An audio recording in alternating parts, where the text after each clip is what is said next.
Hello students. Now we will discuss about the classes of bryophytes. So on the basis of morphology and anatomy of gametophyte and sporophyte and the increasing complexity in the structure of gametophyte and sporophyte, the bryophytes are studied in three classes. First class is Hepaticopsida. The bryophytes in this group are generally known as liverworts because they resemble liver. Second class is Anthocerotopsida. The bryophytes in this group are known as hornworts because of the sporophyte tubular structure. The third most higher bryophytes are Bryopsida and they are generally known as mosses. When we talk about Hepaticopsida bryophytes are studied in four orders: Markensiales, Sphaerocarpales, Calobriales, and Jungermanniales.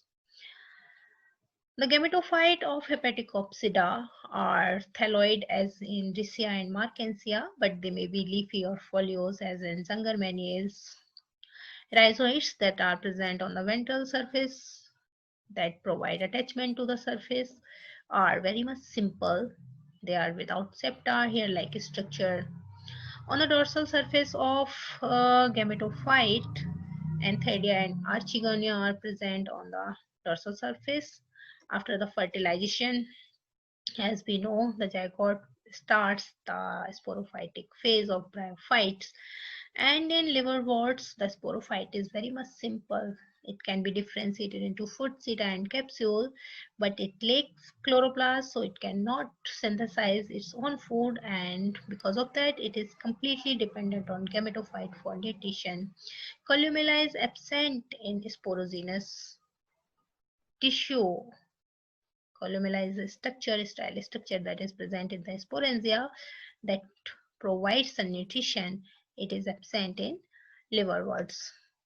In Anthocerotopsida plants, when we see them, we can notice the tubular structure of the sporophyte, and because of that, they are known as hornwort. The plant body is thalloid and dorsiventrally flattened. The gametophyte is slightly upright, raised or stalk-like structure. Rhizoids are simple without septa. Ventral scales are not present in Anthocerotopsida. Chloroplasts are present with pyrenoids. Pyrenoid is a special kind of structure that is present in the chloroplast of algae. Sporophyte is simple but tubular also, but it is differentiated into foot, seta, and capsule. Sex organs are present on the dorsal surface of the thallus. Sporogenous tissue developed from the epithecium. Columella and pseudoletters are present. Capsule wall has chlorophyll and stomata. So here we see it is little bit advanced kind of structure than the Hepaticopsida bryophytes. When we talk about bryopsida are they resemble very much like a small or lower kind of flowering plant, and they are most complex kind of bryophytes. Here, before a proper gametophyte is developed, before a gametophyte uh, when the spore germinate, it first develop into protonemal structure. So we call that protonema, primary gametophyte. And after the protonema, adult gametophyte is developed, and that adult gametophyte can be differentiated into leaf, around which spirally arranged leaves and sex organs are present. So we can say that the bryopsida or mosses can be differentiated into leaves and stems, but they are not true leaves and stems. Rhizoids are multicellular, branched with oblique septa. Sporophyte can be differentiated into foot, seta, and capsule, which is slightly differentiated and more complex structure.